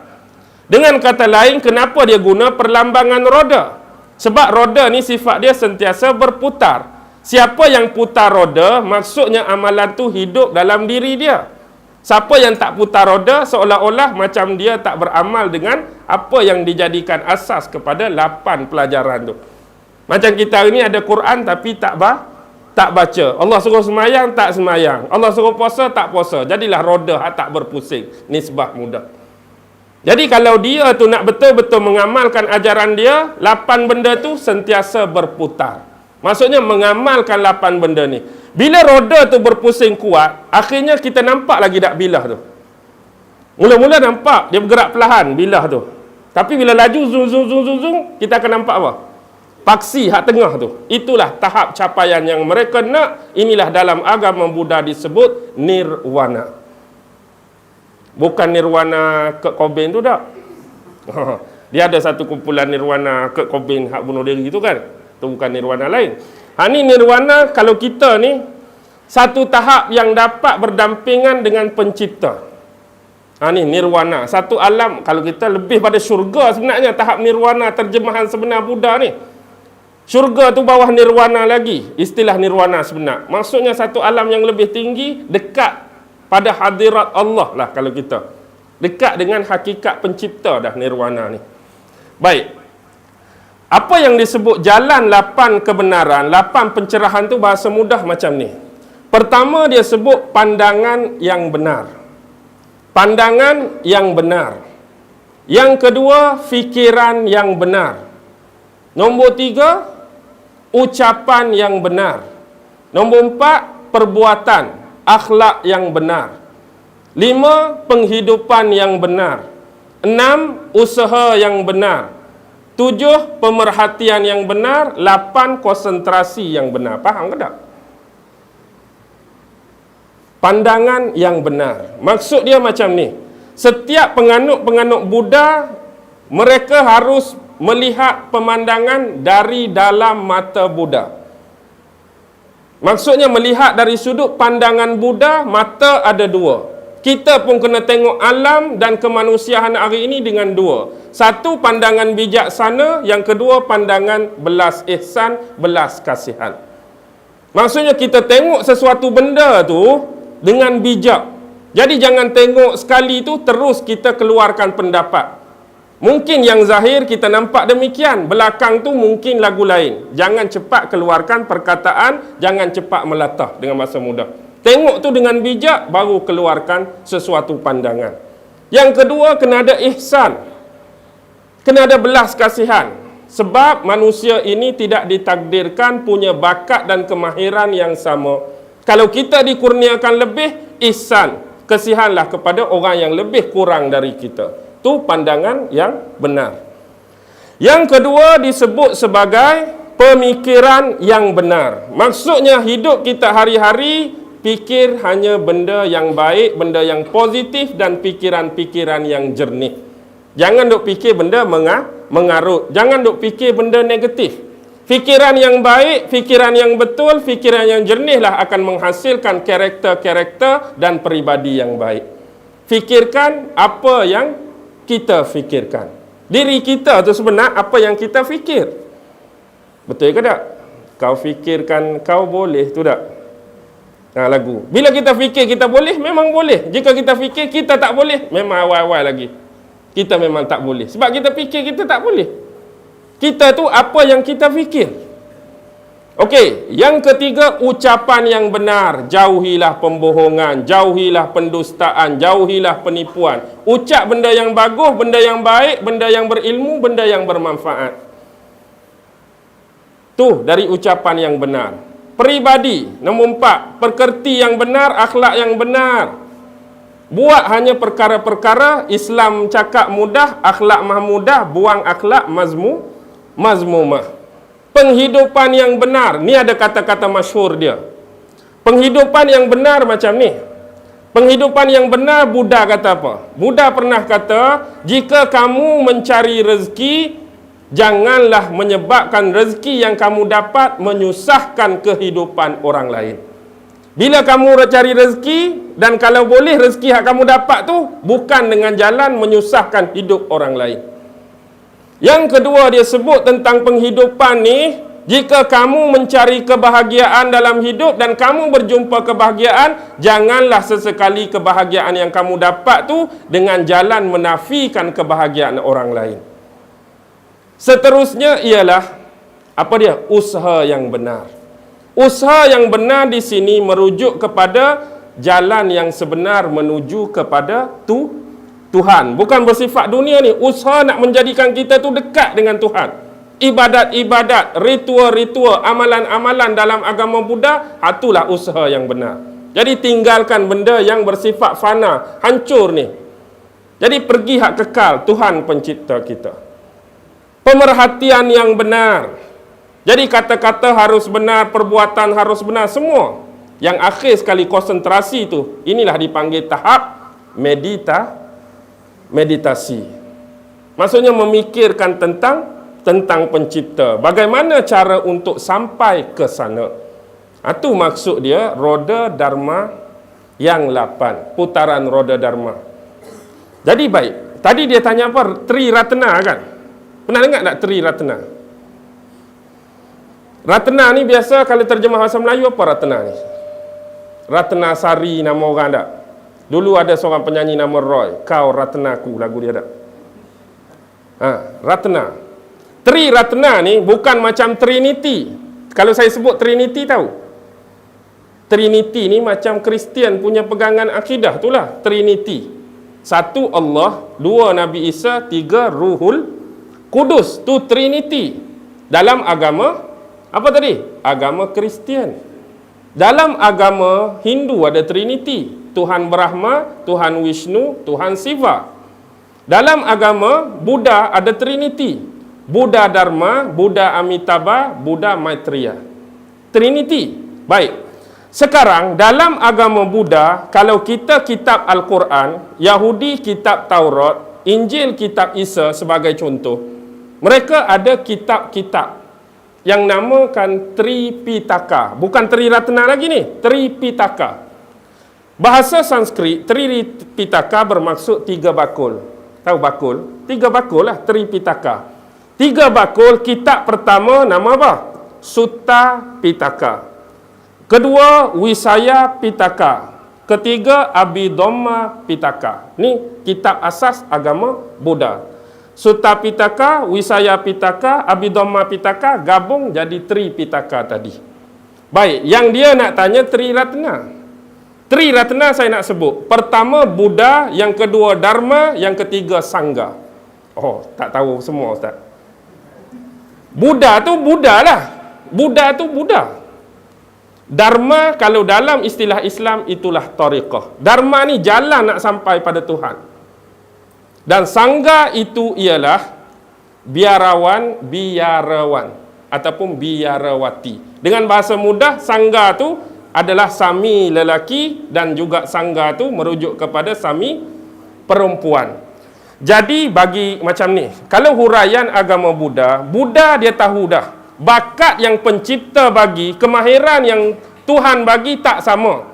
Jadi dia nak sediakan satu agama, nak suruh orang ikut jalan yang 8 ni, bukan semua orang boleh tembus. Bukan semua orang boleh ikut. Tapi dia nak cari satu pelindung. Siapa yang paling lemah, orang awam macam mana pun kena masuk dalam 3 ni. Inilah panggil Tri Ratna ni. Inilah Tri Protect, Tri Defend, Tri Pertahanan. Siapa nak sampai, walaupun dia orang awam, ini dia. Cari Buddha, cari Dharma, cari Sangha. Ini halak 8 tu lah. Itulah jalan. Siapa yang beramal dengan 8 roda tu, insya-Allah sampai. Tapi dia kena ada macam kita utusan. Ustaz-ustaz, ulama-ulama, itulah sangganya. Kalau tok guru kita, ustaz, tok guru kita orang alim, tok guru kita, tok guru kita ulama. Dia sami lah. Itu kalau sangga. Inilah protect, nak jaga terus kekal, mewarisi apa? Mewarisi kelangsungan agama ni. Jadi pernah ada cerita macam ni. Ada seorang raja tu, dia tua dah. Bila dia berjalan dalam hutan, dia tengok seorang Tok Sami Buddha duduk dalam sarang burung atas pucuk pokok. Sarang burung tu macam ni. Sarang burung tu banyak. Dia kutip sarang burung, dia buat satu macam rumah dia dengan sarang burung. Dia duduk tapa atas tu lah. Bila raja hak tua ni lalu dia tengok, ada Tok Sami atas tu. Dia pun suruh turun. Tok Sami tu pun turun. Dia kata, kamu penganut agama apa? Aku ialah penganut agama Buddha. Oh, sama. Aku pun Buddha. Jadi aku nak tanya Tok Sami, kamu satu soalan. Apakah ajaran Buddha yang paling penting? Dia kata 3 benda saja. Hak paling penting. Jangan buat jahat, Jadilah orang yang baik, bersihkanlah hati dan jiwa kamu. Tu saja. Hak paling penting. Jangan buat jahat, buat hanya benda yang baik-baik, bersihkan hati kamu. Kawan tu raja hak tua, dia kata, Allah, kalau kamu bagi lagu ni, budak 5 tahun pun boleh faham. Budak 5 tahun boleh faham. Jangan buat jahat, buat benda baik, sucikan hati. Aku mengharapkan kamu bagi ceramah yang panjang, ceramah yang detail. Dia kata, walaupun budak 5 tahun faham, tapi nak buat dia, nak tunai dia, 80 macam kamu pun belum tentu boleh buat. Betul ke tak? Nak buang hak jahat, nak amal hak baik, nak suci hati, belum tentu. Walaupun ayat tu mudah, senang dipaham, belum tentu lagi kita mampu buat. Jadi bahasa mudah tadi, Tri Ratna ni, macam ni lah. Buddha panduan, Dharma jalan, Sangha itu ialah ulama-ulama, pedri-pedri, rahib-rahib ataupun imam-imam bagi depa. Cara nak buat ialah macam ni. Mereka ada ritual khusus nak masuk dalam Tri Ratna, asas. Baik, mereka ada upacara kena baca. Cara dia duduk bersila, kena duduk macam ni. Ni lakonan semata-mata, tidak ada berkenaan dengan yang hidup atau yang mati. Jadi kena duduk macam ni, mereka kena ucap ini depan bihu. Bihu ni wali mursyid lah kalau tarikat kita. Kalau yang perempuan dia panggil bihuni. Bihuni hak perempuan, jatan bihu. Kalau tahap sangga tu umum macam ustaz mana-mana, tapi tahap bihu ni wali mursyid. Wali mursyid nak bagi dharma ni jalan. Cara dia ialah, wahai Buddha, aku akan pergi kepada kamu, maka lindungilah aku. Wahai Dharma, aku akan pergi kepada kamu, maka lindungilah aku. Wahai Sangha, aku akan pergi kepada kamu, maka lindungilah aku. Maksudnya dia masuklah dalam tu di bawah bimbingan wali-wali mursyid tadi. Jadi dia duduk dalam mana? Dalam Tariqah Dharma. Tariqah Dharma tu 8 tu lah. Bimbingan daripada ustaz dia, wali dia, amal 8 tu, insya-Allah sampai dia pada tahap pencerahan yang Buddha sampai. Tapi bukan Buddha Dharma. Bukan Buddha Maitreya, Buddha hak tengah, Buddha Amitabha. Dan Buddha Amitabha ni tak ada berkenaan dengan Amitabh Bachchan. Amitabha saja. Buddha Maitreya tu tahu tak siapa? Kalau saya cerita jangan terkejut.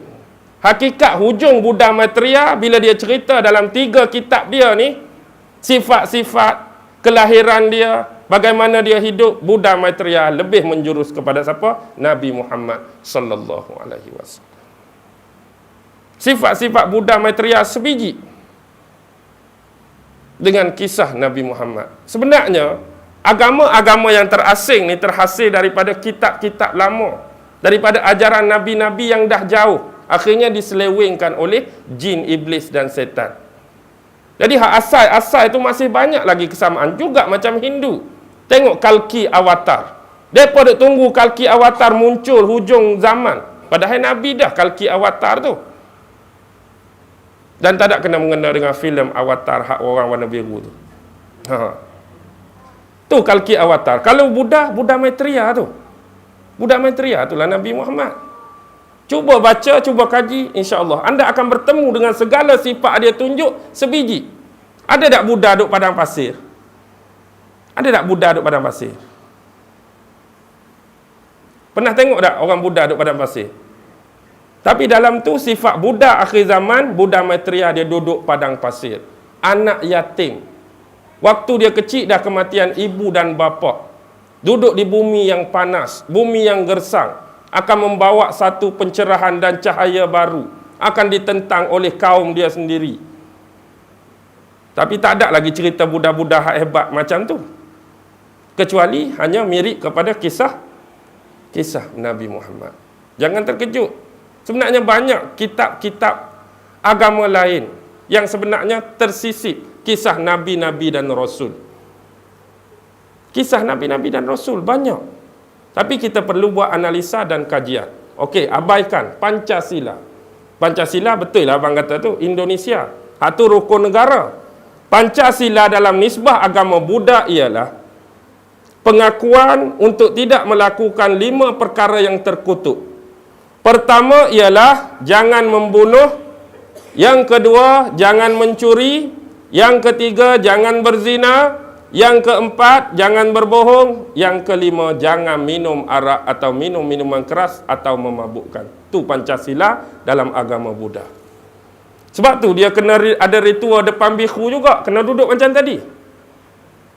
Aku bertekad melatih diri, menghindar diri daripada membunuh semua makhluk-makhluk yang hidup dan bernyawa. Macam nombor 1, jangan membunuh. Aku bertekad, iaitu melatih diri, menghalang diri daripada mengambil hak dan barang yang tidak diberi. Maksud faham tak? Barang yang tidak diberi ialah jangan mencuri. Nombor 3, aku bertekad melatih diri, menghindar diri daripada melakukan asusila. Asusila tu berzina. Dapat dah malam ni asusila. Kalau acu sila, dia suruh bersila. Ni asusila. Yang nombor 4, aku bertekad melatih diri, menghindar diri daripada melakukan pembohongan, penipuan dan pendustaan. Jangan cakap bohong. Dan yang terakhir, aku bertekad melatih diri, menghindar diri daripada meminum minuman keras, arak dan memabuk. Tapi ramai dah orang Buddha minum arak ini. Tu nak cakap tu macam kita lah. Allah suruh semayang, tak semayang. Ini Allah, Tuhan dia kata larang minum arak, dia minum arak juga. Jadi jangan pelik lah. Semua agama ada yang taat, semua agama ada yang ingkar ataupun asi, iaitu tidak mengikut perintah agama masing-masing. Jadi sekurang-kurang malam ni dapatlah ilmu tak? Agama Buddha, walaupun dari sudut putaran roda Dharma, Tri Ratna dan Pancasila. Banyak lagi kalau nak cerita. Tapi biarlah. Sebab jin tadi bila start saja ajaran Buddha, dia keluar dah. Sebab dia nak dengar hak jin saja. Bila saya cerita Buddha, dia keluar dah. Okey. Bang, beres. Boleh berhenti ya? Okey, kita berhentilah setakat ni. Okey, pertanyaan terakhir. Nak sambung jin lagi ke tukar tajuk dah? Lain kali. Saya terbuka ni. Ikutlah. Nak sambung lagi ke? Nak tukar? Ada lagi sambung? Memang ada lagi lah. Sebab dia lagi ramai pada kita. Memang tak berkehabisan. InsyaAllah ada lagi. Kita akan cerita lepas ni. Cara-cara siap. Cara-cara yang siap bagaimana nak buat. Tapi jangan buat lah. Ini hak mereka buat lah. Hak mereka buat jalan yang salah, jalan yang sesat. Cuma kita nak tunjuk cara. Dan bagaimana kita nak cam seseorang tu dirasuk. Bagaimana kita nak cam dalam rumah tu. Ada penghuni lain selain daripada kita. InsyaAllah. Wabillahi taufiq wal hidayah. Wassalamualaikum warahmatullahi wabarakatuh. أعوذ بالله من الشيطان الرجيم بسم الله الرحمن الرحيم اللهم إنك تعلم أن هذه القلوب قد اجتمعت على محبتك والتقت على طاعتك وتوحدت على دعوتك وتعاهدت على نصرة شريعتك فواسك اللهم رابطتها وأدمدها واهدها سبلها واملأها بنورك الذي لا يخبو واشرح صدورها بفيض الإيمان بك وجميل التوكل عليك وأحيها بمعرفتك وأمتها على الشهادة في سبيلك إنك نعم المولى ونعم النصير وصلى الله على سيدنا محمد وعلى آله وصحبه وسلم والحمد لله رب العالمين الله أكبر.